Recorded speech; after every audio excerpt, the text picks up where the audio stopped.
blow up. I don't even understand how to. Hey y'all, what's up? Your girl G here. Welcome back to my channel. Thank you for tuning in. Y'all, we got another show we're going to add to the review list. Power Book 2 Ghost. I know I said I was going to review it, you guys, but every time the weekend came, just something always just popped off and it kept me from being able to review it. But nonetheless, we are finally here. We're going to get into the show. Real quick before we get into that, though, I want to apologize if the lighting's a little bit different. I'll usually record over here by my window, and it's nice and sunny outside, so I get real good lighting. But for some reason this week, on this fateful Monday, it decided it wanted to rain, so it's a little bit gloomy. All right, so hopefully back in the editing process, I'll be able to, get the lighting all right and edit it to where you guys can see me a little bit better, okay? But nonetheless, you guys, Power, we are in book 2. We're going to do this series, and of course when Tommy comes out, we're definitely going to get into that. I'm super excited actually for the Tommy series, probably a little bit more excited than this one. But nonetheless, you guys, we are in episode 3. I know I missed the first 2 episodes, but let's go ahead and break this shit down with good old Mary J. Blige, because, you know, the love of the secretary, and she doing all the things for Lorenzo while his ass is spending life in prison, okay? So we open up the episode with Kane and Drew. Kane is played by, is his name Woody? Something like that. Woody the Great. He played Bobby Brown in the New Edition series. I'm actually really shocked that he got this position, but he's playing it very well, this role. So they're going collecting their money, okay? It's time for everybody to pay up. All the money they racking up and everything, but they get to this one spot. He's a little short, okay? He's a little short. So they're telling him, pay up. And usually when you don't have the money, you get a little beat down. So Kane started beating dude's ass, and Drew saved him. He said, you don't have till next week. You got till Friday, or I ain't stopping his ass next time. Point blank, period. So they make it back to the house after collecting their ducats, and Diana is there getting a text from Tariq asking, hey, can I, come thank you and your aunt in person? Really appreciate the favor y'all did. Because remember, he asked them to get a morning after pill into the jail for his mom. So in the midst of that happening, she is watching GTG, which is some little new group that is working for the family business. They got their own little areas where these different, workers are working for them. And G2G obviously doesn't know the rules of the street. Like, if you out there doing some illegal ass shit, why are you putting your money and your jewelry and all this, flashy stuff on the internet for the goddamn police and feds to be watching? They gonna check your tax bracket. They're gonna check your IRS statements. They gonna check everything. You shouldn't be able to be on the internet flashing a $10,000 chain and a $20,000 watch for the whole world to see when they know your ass does not have a legal job. Like, these new niggas, that's how Mary J. Blige was like, these new niggas is just stupid. So now, when Woody comes in bragging like, oh, we got all the money and she's like, well, we still got a problem, and shows them the video on her phone. And so now they're like, what we gonna do? And she's like, well, y'all better tell mom. And she's like, tell me what? And she shows her the video, and she's like, really? Like, we need to handle this shit. Like, Kane, you know what to do. But later on in the episode, we're going to see Kane gets, the cool. He gets the ice. He was told to fall back. So while that's happening, my notes deleted for this, you guys. So I'm just going to kind of like go with what I remember. Sorry if it's out of order, but nonetheless, we're going to get through this shit. We're going to talk about what the hell happened on Power. So I think after that is when we see Tariq. He ends up making it to class late as usual. And the Professor Simmons is basically getting on his ass. Like, oh, since you're late, does that mean you read the book this time? He's like, yeah, I read the book. And he's like, so tell me what you think about the virtue of Socrates. He said, I don't agree. He's like, oh, really? You don't agree? Even after people have done years of studies on this, including me. He was like, Socrates basically was a punk, played himself, tried to make it seem to people that he was doing all these great things, but really he wasn't. And it's so ironic that the books that Tariq is reading in school always have some type of correlation to what's going on in real life. Like, y'all remember how in the first book that they got from the class, it was talking about how morally, sometimes a man can try to be doing things right, but has to do something bad for a good result. And that kind of was correlating to him and his dad, James. Like, he never understood his dad. He thought his dad was the worst person in the world. But sometimes James was really out there doing bad for good. And morally, sometimes it's effed up. But, like, you got to do what you got to do to survive in this world. So now this book, The Virtue or whatever, he's, like, basically sticking it to him. And Simmons does not like that. And then they got the Professor Reynolds back there watching because he ain't really feeling Tariq, first of all. But after watching him kind of spar with, you know, Mr. Simmons, he's kind of like, oh, okay, like maybe Tariq got a little smarts about himself. So everybody else in class is like, this is nigga wanna fail? Like, he really wanna just like piss off the teacher who's gonna grade his work? Dog, that ain't smart. So after class, we see the girl that's played by the one that's in Beauty Shop. I'm actually really proud to see that she got another role. Like, she didn't just end up one of those child actors that just kind of fell off. She's on a Tyler Perry series as well. So, like, she's, you know, she's making it. But she talks to Tariq after class and was like, look, I get it. You're like my brother. You constantly want to win. But sometimes just play the game. It's not always about winning. Like, you win by sometimes laying low and not allowing them to pinpoint you or, like, cause attention to yourself, you know? So he's like, yeah, you know, I get what you're saying. You know, maybe I'll fall back.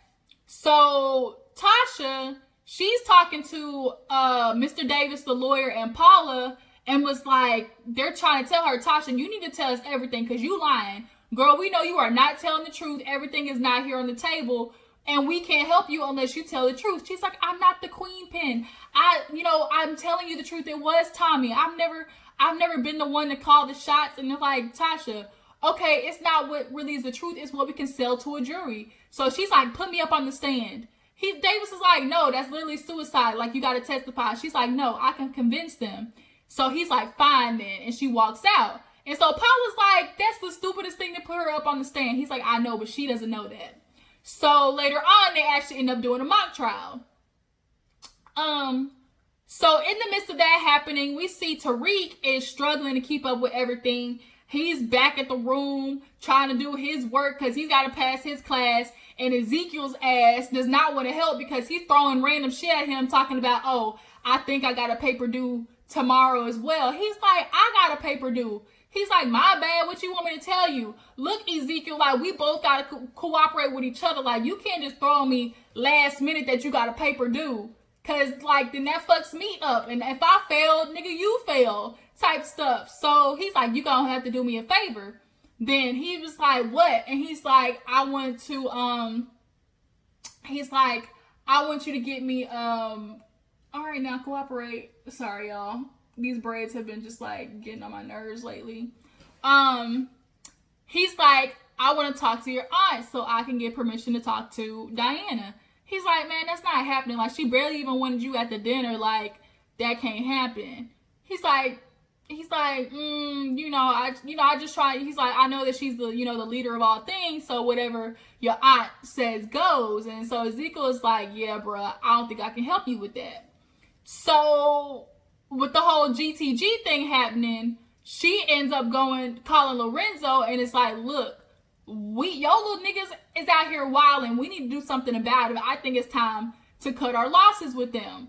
Lorenzo's like, no, we can't do that. His dad took a bullet from me. Like, we can't cut them off. Like, I owe him basically. So she's like, what the hell do we do? And he's like, send Drew to straighten it out. She's like, Drew, like, we can't send Drew. Like, he's not ready for this. He's like, no, we're going to do Drew. One, Kane is hot-headed. He's unpredictable. It's time for Drew to grow up and learn the business anyway. So send him out there. So, Miss Mary J. Blige, Monet, Fine Wine. I love the wigs that they actually put on her this episode. That amber color is really fitting for Mary J. But she comes back in the house, talks to the kids, and was like, look, Lorenzo wants Drew to go. And they all go, Drew? Because they're all like, we all know that nigga soft. Like, he can't do this. Like, he's not meant to be in the game. But she knows that Lorenzo's saying, like, he needs to get his feet wet. So Drew's like, okay, I'll handle it.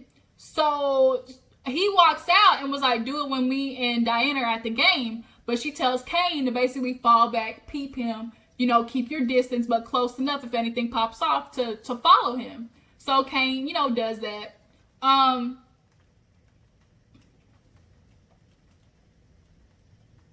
Sorry, I'm out here looking at my window, my damn dog. I don't know what he doing. It's raining out here and he just standing there. So, what happened after that? Oh, so we see, Tasha, she is back in the jail or whatever, and she ends up giving that girl the morning after pill because she needs her as a connection. She's trying to get her to be, a ally while she's in the jail. So she's like, oh, you dropped something, puts the pill down and was like, what? And she's like, you need help, don't you? She's like, what do you need connections in here for? This is only a pit stop for people before they go to the big house. And she's like, look, the COs, like I obviously the lay of the land, like this can work. So-and-so CO, right? She's like, you can't trust them. And she's like, exactly, that. So let's work together. Now, in the midst of them talking, we see some maintenance man taking a picture. Now I'm thinking, like, I guess either like did the paparazzi slide in? Like, what are they? How's this dude just taking a picture of them? Kind of find out, Lorenzo, he got a whole goddamn master suite in this prison. Like, he got Coors Light, got beers, playing checkers with the damn CO. Like, he not in prison. Like, he in prison, but not in prison.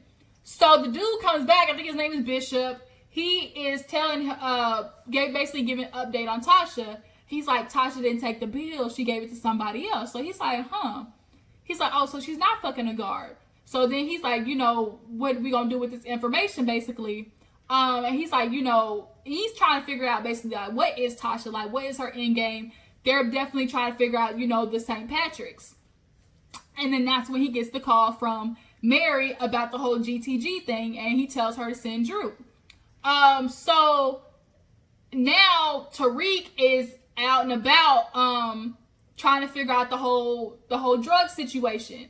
He's with Braden, the white boy, he wants to get in the game, and he's getting like, prescription pads from the doctor. He like, what to do? He said, man, my sister been on Adderall since she was 12. I know how this shit work. When he said that made me laugh because them rich white kids, they be like, the minute their child got the slightest thing wrong with them, like, they be prescribing them drugs because, first of all, it's big pharma. That's what they want, people on drugs. And two, 12? Like, damn, 12? I guess she needed that ADHD, something serious. So yeah, so Braden's got it under control while Tariq is trying to help Ezekiel pass, try to get in connection with Monet, and try to, like, get her as a supplier. So, Ezekiel ends up going to the locker room, has his suit on, prepared for everything. Ooh, sorry, y'all, my back's hurting. Ooh, I got knots in between my shoulder blades, like, for real, and I could use a massage. Like, I just really could, because this shit is for the birds, like, the way my back is hurting right now. Okay, where was I at? What's up with Tasha? No, Ezekiel. So Ezekiel's in the locker room talking to the little white boy Connor, because Connor basically is taunting him. Oh, so you back now? While all that free time you got? And he's like, man, you worried about me? He's like, I'm gonna get drafted. He's like, not really. He said, because scouts have a short attention span, and I've been out there doing my thing. So at the time, he's like, man, just wait. So the coach comes back, hands him a billfold, like a folder, and was like, oh, you're not going on the court right now. Like, he's like, I thought my grades. He's like, yeah, but not soon enough. So now he's like, you can go out there, do a press conference though, explain to people why you've been missing. He's like, it's not my fault. He's like, well, that don't matter to them. All they know is you're not on the court. So he goes out there and gets ready to do the press release. And so the daughter, Diana, and Mary, her character, Monet, they're getting ready to go into the gym. Tariq sees her and wants to talk to her. So he think he can ready to slide in there and sit with them in the section. Like, oh, you think I can sit with y'all? She said, Ezekiel for two. Like, she cut that shit off real quick. Monet's like, nigga, you ain't sitting with us. You can't sit with us. Like, real mean girls type stuff. So the coach comes out and was like, oh, you know, let me tell you, like, Ezekiel's not playing. She's like, what the fuck? Like, what you mean he not playing? Like, he has a tutor? So now she looking back at Tariq while he's talking to Diana and was like, he ain't on his game right now. So he's talking to Diana and she's like telling him about it's a bad day for Monet, you know, things are going right at home. And she's like, she's always like that, doesn't want to listen to anybody. He's like, look, you know, I know people like that. You just got to tell them what they want to hear, you know, to get what you want out of it. Like, basically, he's trying to tell Diana, just play the game. Basically, like that girl told him, just tell your mama what you want to hear. Because right before that, when they were walking into the thing, she was telling her mom, like, Ezekiel's going to school. Why can't I go to school? Like, I'm better than him at basketball. She wants to go play basketball, I guess. And so she's like, that's not what we do. You know, women don't make as much in the WNBA, and that's not good for the family. She's like, but what's good for me? And that must be really hard, like, being a part of a family. There's a business, whatever it be, like, they expect you to take over the business, but you have a dream of your own, and you can't achieve it or go for it because, you know, your family is pressuring you to do something else. Like, I know that must suck. She's like, I'm not like, she's like, Ezekiel does it. She's like, you're the one who know your brothers. Like, you think Drew can run the stuff? She's like, no, exactly. Like, he has to be the nice guy while Kane is the hammer. They play that good cop, bad cop type situation.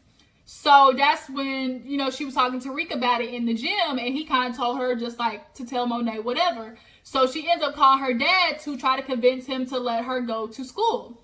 So while they're at the game, that's when Drew goes to see the guap dude from G2G. He in there lit, snorting up all of that powder, that cocaine. He's snorting it up for real, for real. He trying to celebrate, I guess.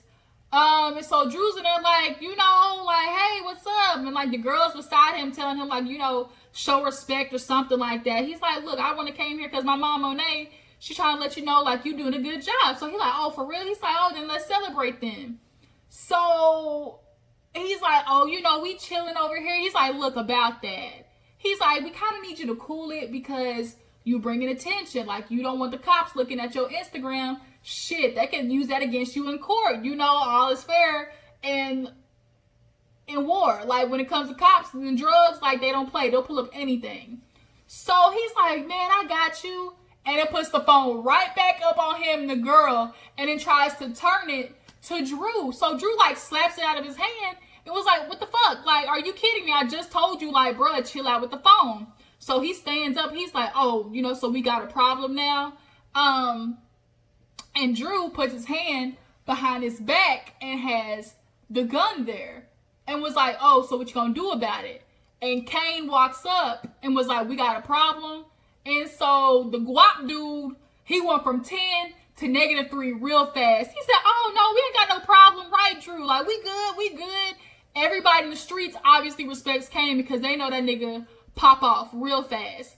But I get why Lorenzo is wanting Drew to get into the game because sometimes being the person that immediately chops a nigga off at the knees is not what you need. Sometimes you need somebody who's a little bit more strategic, a little bit more analytical, you know, to run the game.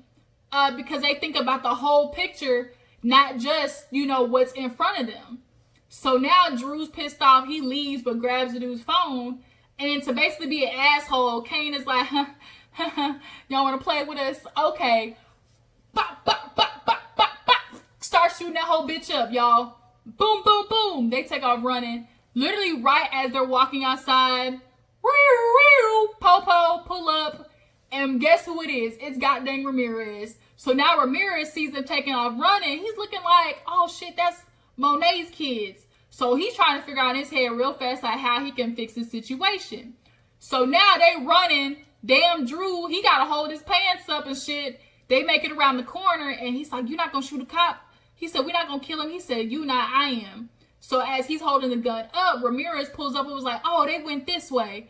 And the dude's like, really? He's like, yeah, come on, they went this way. And they end up saving their asses. And Drew is still pissed off. Like, I had it, dude. Drew is constantly always trying to appease the family and go in that line. But I really think he just wants to, he's like Diana, who just wants to achieve his own thing. So after that, back to the game, Ezekiel does like an interview after and is talking about how he's going to get back in the game. He's like, well, Connor's been doing so good. How do you feel about your team member? He's like, yeah, Connor's killing it, but he's just keeping my seat warm until I show up at the next game tomorrow. So now he basically is forcing their hand to make him play the game because he said it in the press conference. So now the coach is pissed off. Mary over there at the side talking about, yeah, that's right, baby. You're going to end up playing tomorrow. That's my baby. Like, real hood mama stuff, like, where they be cheering for no reason. Oh, Lord. I'm so mad it's raining too, you guys. Just sidebar, because my damn hair is super frizzy. And it just, the minute it gets wet, the shit curls up. And the shit's annoying. So I would not be stepping outside today. So after that, Tasha, she is getting pulled out of her jail cell, and she's like, what's going on? And so I'm thinking they about to pull her off into some type of hallway and beat Tasha's ass, but no, she ends up making it to a room, and Paula, she's like, what are you doing? She's like, look, here it is. So they make her up, got a whole glam squad, trying to make her, seem innocent when she gets on the stand. So she looks good and is, getting ready to get on the stand, has a new wig on, looking real fresh, is, hold on, you guys, I'm turning this thing off real quick. I ended up setting an alarm. So she ends up getting ready to go into the room, and she sees Davis there. She's like, Davis, what the fuck is going on? He's like, okay, you feel like you can go up on the stand. Here's a mock trial. She's like, mock trial? I don't need this. I told you I can convince them. He's like, well, shit, if you prove that, then go ahead and do it then.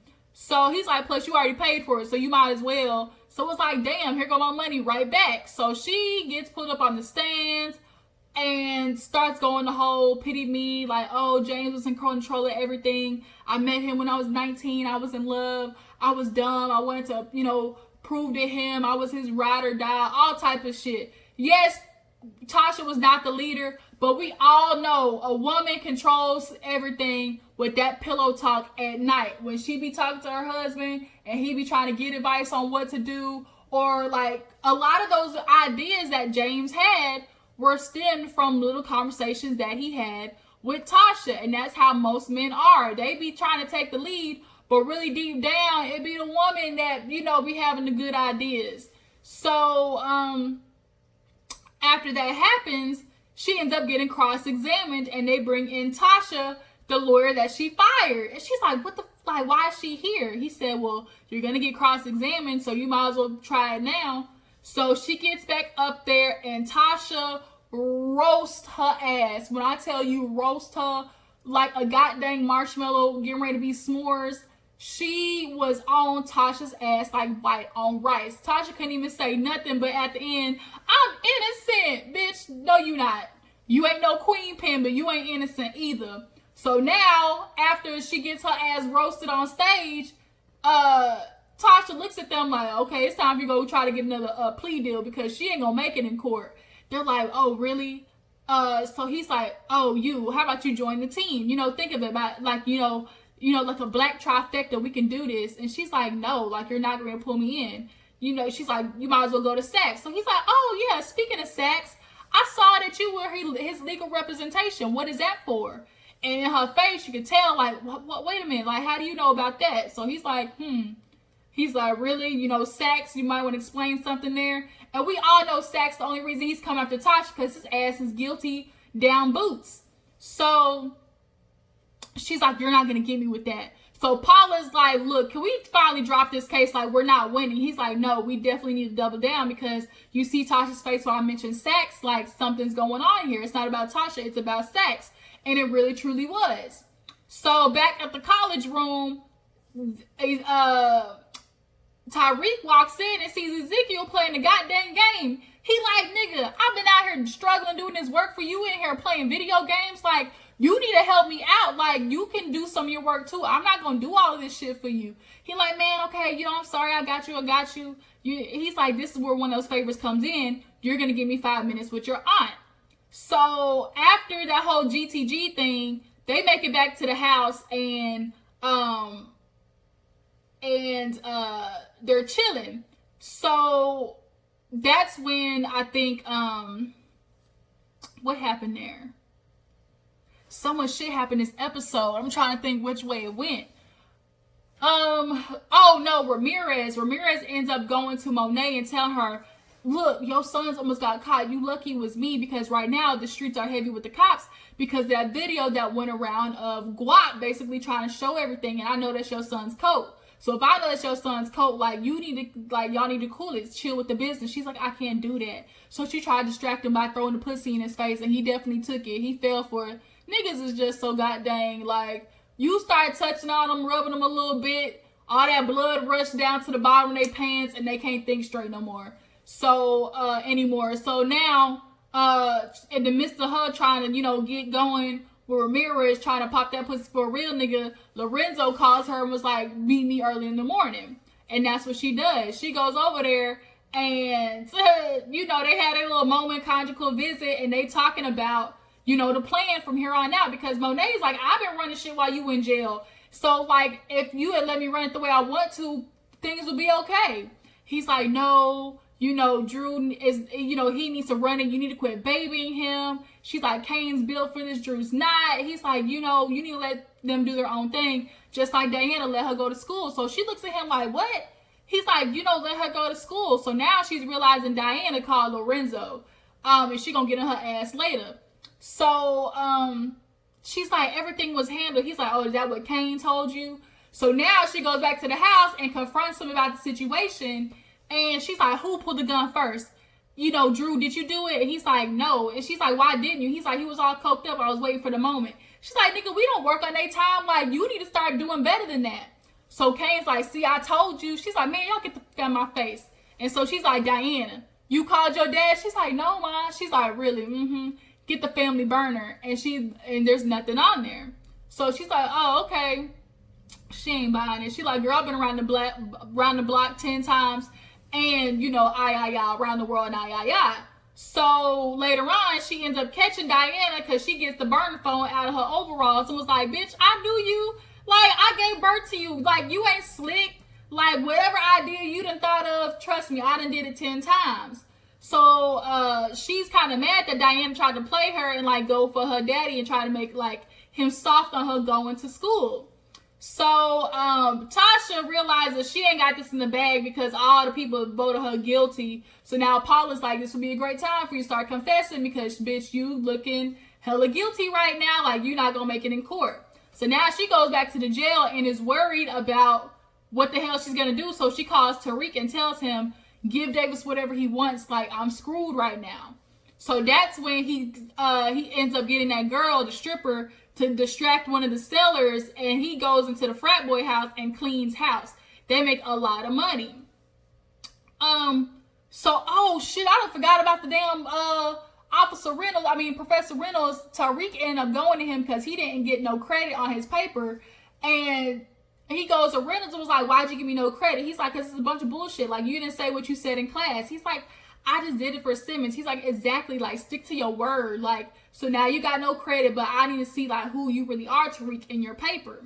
So Reynolds actually later on ends up getting the good goods from one of his ex or, like, previous students or something like that. She was throwing the cat at him serious, okay? She's like, oh, my God, I want somebody to write about me like that. It's so romantic. And, you know, he's like, it was fictional. She's like, really? But, you know, you said it in an interview that was about your girl. You know, I was a teenager when I read it, but I'm not a teenager anymore. So in the midst of them, you know, flirting, you know, hook, line, and sinker, guess who comes back? Carrie, I think that's her name. And he been calling her ass all day. She's trying to disconnect from him because she's a love addict. I guess you could put it that way. But she goes to her office, and the next thing you know, she's hearing boom shakalaka all up on the wall because he beating that box in from the bike in the office, and you can hear it too. The girl moaning and shit, you know, calling his name Jabari. Oh, you know, some real Trey Songz type shit going on in that office. So she has to leave because she don't want to hear it. And honestly, it probably was the best thing for her to hear him fucking another girl so she doesn't be tempted to go back there, you know? So yeah, so after that happens, we see Ezekiel finally get Tariq his time with the aunt, with Monet. So Monet comes in, she's like, I thought he was gone. He's like, you know, he really needs to talk to you. Just give him 5 minutes for me. So she's like, what the fuck you want, nigga? And so he brings the bag of money to her and drops. She's like, I don't need this. Like, what? He said, I make that only a couple of hours. Tell me who's making you that type of money in a couple of hours. And she's like, what do you want? He's like, look, I just need a supplier. She's like, how do you know I can work with you or whatever? He's like, trust me. Look, I gotta succeed so Ezekiel can succeed. I unfortunately have to pay for my mom's stuff, and so this is the only way I know how to do it. And I can't stay in school if I don't have the money, and I can't pay for my mom. And if I can't stay in school, I can't help Ezekiel. Like, we're all on the same team here. So at that time, Tasha calls him. So she's like, pick up the phone, and she's like, I'll get back to you another time. So Tasha calls him and was like telling him like, shit, like, we fucked. Like, I messed up in court today. Like, we need to figure out a plan. So Monet ends up calling Lorenzo and telling him about the deal that Tariq wants to do with her. And he's like, how do you know we can trust him? She's like, we can't. But like, basically, she's going to use him for all he's worth right now.